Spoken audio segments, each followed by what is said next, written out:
ಗದಗ ಜಿಲ್ಲೆಯ ಲಕ್ಕುಂಡಿಯಲ್ಲಿ ನಿಧಿ ಪತ್ತೆ ಪ್ರಕರಣಕ್ಕೆ ಸಂಬಂಧಪಟ್ಟ ಹಾಗೆ ಇವತ್ತು ನಿಧಿ ಸಿಕ್ಕ ಸ್ಥಳಕ್ಕೆ ಗದಗ ಜಿಲ್ಲಾಧಿಕಾರಿ ಸಿಎನ್ ಶ್ರೀಧರ್ ಭೇಟಿ ಕೊಟ್ಟು ಪರಿಶೀಲನೆ ಮಾಡಿದ್ದಾರೆ. ನಿಧಿ ವಿಚಾರವಾಗಿ ಗ್ರಾಮಸ್ಥರಲ್ಲಿ ಗೊಂದಲ ಇತ್ತು, ಹೀಗಾಗಿ ಡಿಸಿ ಭೇಟಿ ಮಾಡುವಂತೆ ಗ್ರಾಮಸ್ಥರು ಒತ್ತಾಯಿಸಿದರು. ಈ ಬಗ್ಗೆ ನ್ಯೂಸ್ 18 ವರದಿಯನ್ನ ಬಿತ್ತರಿಸಿತ್ತು. ಸದ್ಯ ವರದಿಯ ಬೆನ್ನಲ್ಲೇ ಸ್ಥಳಕ್ಕೆ ಆಗಮಿಸಿ ಪರಿಶೀಲನೆಯನ್ನ ಮಾಡಿದ್ದಾರೆ. ಯಾರೀಗ ಪ್ರಾಮಾಣಿಕವಾಗಿ ಸರ್ಕಾರಕ್ಕೆ ತಂದು ಕೊಟ್ಟಿದ್ದಾರೆ ಅವ್ರನ್ನ ಅಲ್ಗಳೆಯೋಕ್ಕೆ ಸಾಧ್ಯನೇ ಇಲ್ಲ. ಆ ಪ್ರಾಮಾಣಿಕತೆಗೆ ಸರ್ಕಾರದಲ್ಲಿ ಆಲ್ರೆಡಿ ಕಾನೂನಲ್ಲಿ ಸಾಕಷ್ಟು ಅವಕಾಶ ಕೊಟ್ಟಿದ್ದಾವೆ. ಅದನ್ನು ಅವ್ರಿಗೆ ತಲುಪಿಸಕ್ಕೆ ನಾವು ಕ್ರಮ ತಗೊಂತೀವಿ. ಈಗ ಇಲ್ಲಿ ಮನಿ ಬೇಡ, ನಮಗೆ ಬೇರೆ ಕಡೆ ಮನಿ ಮಾಡಿಕೊಡ್ಬೇಕಂತೇಳಿ, ಇಲ್ಲಿ ನಿಧಿ ಸಿಕ್ಕಿದ ಜಾಗ ನಿಧಿನೂ ಬೇಡ, ನಮಗೆ ಈ ಸ್ಥಳನೂ ಬೇಡ, ಬೇರೆ ಕಡೆ ಅದು ಕಾನೂನಲ್ಲಿ ಏನೇ ಅವಕಾಶ ಇದೆ ಅದೆಲ್ಲ ಮಾಡ್ತೀವಿ. That land will be acquired. Acquisition ಬೇಡ, ಜಾಗ ಬೇಕು ಅಂತ ಹೇಳಿದ್ರೆ ಅದ್ರ ಬಗ್ಗೆ ಸರ್ಕಾರ ಜೊತೆ ವ್ಯವಹಾರ ಮಾಡೋರು ಜಾಗ ಕೊಡ್ಸೋಕೆ ದಾರಿ ಮಾಡಿ. ಇನ್ನು ನಿಧಿ ಪತ್ತೆಯಾದ ಸ್ಥಳಕ್ಕೆ ಇಂದು ಪುರಾತತ್ವ ಇಲಾಖೆಯ ನಿರ್ದೇಶಕ ಶೇಜೇಶ್ವರ ನೇತೃತ್ವದ ಅಧಿಕಾರಿಗಳ ಟೀಮ್ ಭೇಟಿ ನೀಡಿ ಪರಿಶೀಲನೆ ನಡೆಸಿತು. ಆ ಬಳಿಕ ಮಾತನಾಡಿದ ಶೇಜೇಶ್ವರ್, ಕುಟುಂಬಕ್ಕೆ ಯಾವುದೇ ರೀತಿ ತೊಂದರೆ ಕೊಡಲ್ಲ, ಪರಿಶೀಲನೆ ಮಾಡಿ ಮನೆ ಕಟ್ಟಲು ಅನುಮತಿ ಕೊಡ್ತೀವಿ, 1/5 ಭಾಗದಷ್ಟು ನಿಧಿ ಸಿಕ್ಕ ಕುಟುಂಬಕ್ಕೆ ಕೊಡ್ತೀವಿ ಅಂದ್ರು. ಹೇಳಿದ್ವಲ್ಲ ಸರ್, ಇದ್ರ ಮೇಲೆ ಮೌಲ್ಯ ನಿಗದಿ ಮಾಡಿ ಏನು ಪರಿಹಾರ ಕೊಡೋಕ್ಕಿದ್ದು ಬರುತ್ತೋ ಅದನ್ನು ನಾವು ಖಂಡಿತ ಕೊಡ್ತೀವಿ ಸರ್. ಜಿಲ್ಲಾಡಳಿತ ವತಿಯಿಂದ ಮಾತಾಡಿ 1/5 ಭಾಗ ಸರ್. ಅದು ಪರಿಶೀಲನೆ ಮಾಡ್ತೀವಿ ಸರ್. ಈಗ ಬಂದಿಲ್ಲ ಕೊಂಡಿಗೆ ಜಿಲ್ಲಾಡಳಿತ ಸಂಪರ್ಕಿಸಿ ಹಿರಿಯ ಅಧಿಕಾರಿಗಳ ಜೊತೆ ಚರ್ಚೆ ಮಾಡ್ತೀವಿ. ನಮ್ಮ ಹಿರಿಯ ಅಧಿಕಾರಿಗಳ ಜೊತೆ ಎಲ್ಲ ಕೂತು ಚರ್ಚೆ ಮಾಡಿ ಏನು ಮಾಡ್ಬೋದು. ಒಟ್ಟು ಅವ್ರಿಗಂತೂ ತೊಂದರೆ ಆಗಲ್ಲ ಸರ್, ಲೋಕಲ್ ಅವ್ರಿಗೆ ತೊಂದರೆ ಆಗಲ್ಲ ನೋಡ್ಕೊತೀವಿ ಸರ್. ಅದು ಮುಂದೆ ಅಂತಿಮ ಹಿರಿಯ ಲಕ್ಕುಂಡಿ ನಿಧಿ ಪತ್ತೆ ಪ್ರಕರಣ ಸಂಬಂಧ ರಿತ್ತಿ ಕುಟುಂಬ ಈಗ ನಮಗೆ ಚಿನ್ನ ಬೇಡ ಮನೆ ಬೇಕು ಅಂತ ಯೂ ಟರ್ನ್ ಹೊಡೆದಿದೆ. ನ್ಯೂಸ್ 18 ಜೊತೆ ಮಾತಾಡಿರೋ ರಿತ್ತಿ ಕುಟುಂಬಸ್ಥರು ಪುರಾತತ್ವ ಇಲಾಖೆ ಅಧಿಕಾರಿ ರಮೇಶ್ ಮೂಲಿಮನಿ ಅದು ಕುಟುಂಬಕ್ಕೆ ಸೇರಿದ್ದು ಅಂತ ಹೇಳಿದ್ರು. ಹೀಗಾಗಿ ನಮಗೆ ಚಿನ್ನ ಸೇರಿದ್ದು ಅಂತ ಒತ್ತಾಯ ಮಾಡಿದ್ವು. ಇವಾಗ ನಮಗೆ ಚಿನ್ನ ಬೇಡ, ನಮಗೆ ಮನೆ ನಿರ್ಮಾಣ ಮಾಡಿಕೊಡಿ, ಜೊತೆಗೆ ಸರ್ಕಾರಿ ನೌಕರಿ ಕೊಡಬೇಕು ಅಂತ ಒತ್ತಾಯಿಸಿದ್ದಾರೆ. ಮಂದು ನಿಮ್ಮದಾದ ನೀವಷ್ಟು ನೋಡಿ ಅನ್ರಿ, ನಾವು ನಮ್ಮದಾದ್ನಿಲ್ಲ ನಮ್ಮ ಕೊಡು ನೀವು ಆಸೆ ಹಾಕಿ ನಮಗೆ ಬೇಡ, ನಾವು ಅಲ್ಲಿ ಅಂದ್ರೆ ನಾವು ನೇನ ಉಜ್ಜಾಲ ಕೊಡ್ತೀನಿ, ನನ್ನ ಮನೆನ ಎಲ್ಲ ಜಲ ಮನೆ ಹಾಕ್ಕೊಡ್ರಿ. ನಮ್ಮ ಅಣ್ಣರು ಸ್ನಾನ ಮಾಡಿ ಬ್ಯಾಂಕ್ನಾಗ ಸ್ನಾನ ಮಾಡಿ ಮನೆ ಹಾಕ್ಕೊಡ್ತಾರೆ. ಬ್ಯಾಂಕ್ನಾಗ ಸ್ನಾನ ಮಾಡ್ಯಾರಿ ಕೊಡ್ರಿ ಅಂತೇಳಿ ನಾವು ಇವಾಗ ಮನೆ ಮಾಡಿಕೊಡ್ರಿ ಅಂತೇಳಿ ಆ ಹುಡುಗ ಕೊಡ್ರಿ ಅಂತೇಳಿ ನಾವು 3 ದಿನ ಆಯ್ತು ನಾವು ಅಲ್ಲೇ ಅಂದಿವಿ ನೋಡ್ರಿ. 3 ದಿನ ಆದರೂ ಅಲ್ಲೇ ಅಂದಿವಿ. ನಿನ್ನೆ ನಾವು ಬಂದು ಅಂದಲ್ಲ ಅದ ಒಂದು ಮಾತು ಅಂದದ್ದು ಅಷ್ಟ ಕರೆಯೋ ನಾವು ಅಲ್ಲೇ ಅಂದೀವಿ ರೀ. ಇವತ್ತು ನಂದೀವಿ, ಮೊನ್ನೆ ಅಂದೀವಿ, ನಿನ್ನೆ ಅಂದೀವಿ ರೀ. ಆದ್ರೆ 1 ನಿಮಿಷನಾಗ ಬಂದು ಅವು ಬದಲಾವಣೆ ಮಾಡಿದ. ಲಕ್ಕುಂಡಿ ಗ್ರಾಮದಲ್ಲಿ ನಿಧಿ ಸಿಕ್ಕ ಜಾಗಕ್ಕೆ ಶಾಸಕ ಸಿಸಿ ಪಾಟೀಲ್ ಭೇಟಿ ನೀಡಿದ್ದಾರೆ. ಬಳಿಕ ಮಾತನಾಡಿದ ಅವರು, ಲಕ್ಕುಂಡಿ ದಾನ ಚಿಂತಾಮಣಿ ಅತ್ತಿಮಬ್ಬೆ ಕರ್ಮಭೂಮಿ. ಹಿಂದಿನ ಕಾಲದಲ್ಲಿ ಮಳೆ ಆದಾಗ ಚಿನ್ನದ ತುಣುಕುಗಳು ಸಿಗ್ತಾ ಇದ್ವು. ಕಸ್ತೂರಬಾ ರಿತ್ತಿ ಎನ್ನುವವರ ಮನೆ ಅಡಿಪಾಯ ತೆಗೆಯುವ ವೇಳೆ ನಿಧಿ ಸಿಕ್ಕಿದೆ. ಅವರು ಪ್ರಾಮಾಣಿಕವಾಗಿ ಜಿಲ್ಲಾಡಳಿತಕ್ಕೆ ನೀಡಿದ್ದಾರೆ. ಅವರಿಗೆ ಸರ್ಕಾರದಿಂದ ಸಹಾಯ ಸೌಲಭ್ಯವನ್ನ ಕೊಡಿಸುವಂತಹ ಕೆಲಸ ಮಾಡ್ತೇನೆ ಅಂತ ಹೇಳಿದ್ರು. ಅಥವಾ ಪ್ರಾಮಾಣಿಕತೆಗೆ ಲಕ್ಕುಂಡಿ ಪಾತ್ರ ಆಯ್ತು ಅನ್ನೋದು ನನಗೆ ಭಾಳ ಹೆಮ್ಮೆ ವಿಷಯ. ಆ ಕುಟುಂಬಕ್ಕೂ ಕೂಡ ಏನು ಒಂದು ನೆಮ್ಮದಿಯ ಜೀವನ ನಡೆಸೋಕ್ಕೆ ಸರ್ಕಾರದಿಂದ ಸಹಾಯ ಸೌಲಭ್ಯ ಕೊಡಿಸ್ಬೇಕು. ಮಾನ್ಯ ಜಿಲ್ಲಾ ಉಸ್ತುವಾರಿ ಸಚಿವರ ಸಹಾಯದೊಂದಿಗೆ ಮುಖ್ಯಮಂತ್ರಿಗಳೊಂದಿಗೆ ಚರ್ಚಿಸಿ ಆ ಎಲ್ಲ ಕ್ರಮವನ್ನು ತಗೊಳ್ತೇನೆ. ವೈಯಕ್ತಿಕವಾಗಿ ನಾನು ಕೂಡ ಅವ್ರಿಗೆ ಏನಾದರೂ ಸಹಾಯ ಸಹಕಾರ ಮಾಡುವಂಥ ಪರಿಸ್ಥಿತಿ ಬಂದರೆ ನಾನು ಕೂಡ ಮಾಡ್ತೀನಿ. ಈಗ ರಾಜಕೀಯ ವಿದ್ಯಮಾನಗಳನ್ನು ನೋಡೋಣ. ನಾಳೆ ಮೈಸೂರಿಗೆ ಕಾಂಗ್ರೆಸ್ ನಾಯಕ ರಾಹುಲ್ ಗಾಂಧಿ ಭೇಟಿ ನೀಡಲಿದ್ದಾರೆ. ಮೈಸೂರಿಗೆ ಬಂದು ಅಲ್ಲಿಂದ ತಮಿಳುನಾಡಿಗೆ ತೆರಳಲಿದ್ದಾರೆ.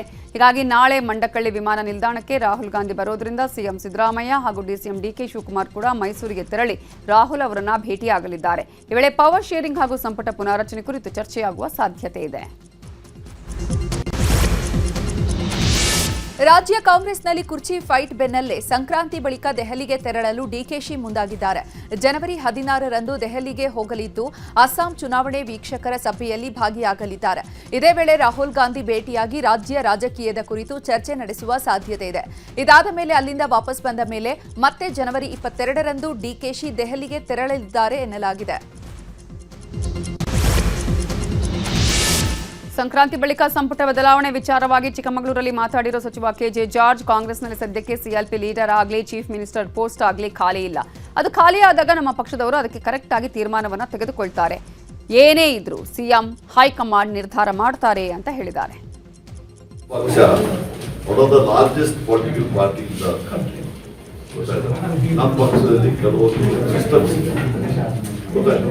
ನಮ್ಮ ಪಕ್ಷದಲ್ಲಿ ಈಗ CHP ಲೀಡರ್ ಆಗಿ ಚೀಫ್ ಮಿನಿಸ್ಟರ್ ಖಾಲಿ ಇಲ್ಲ.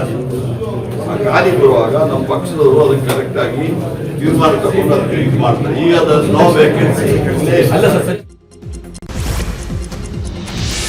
ಮನರೇಗಾ ವಿಚಾರದಲ್ಲಿ ಕಾಂಗ್ರೆಸ್ ವಿರುದ್ಧ ಎಚ್ಡಿಕೆ ಟೀಕೆಯ ವಿಚಾರದ ಬಗ್ಗೆ ಎಐಸಿಸಿ ಅಧ್ಯಕ್ಷ ಮಲ್ಲಿಕಾರ್ಜುನ ಖರ್ಗೆ ವಾಗ್ದಾಳಿ ನಡೆಸಿದ್ದಾರೆ. ಬೆಂಗಳೂರಲ್ಲಿ ಮಾತನಾಡಿದ ಅವರು, ನಾನು ಯಾರ ಹೇಳಿಕೆಗೂ ಪ್ರತಿಕ್ರಿಯೆ ನೀಡಲ್ಲ. ಮನರೇಗಾ ರೈಟ್ ಟು ವರ್ಕ್ ಕಾರಣಕ್ಕೆ ಕೊಡುಗೆ ಕೊಟ್ಟಿದ್ದು.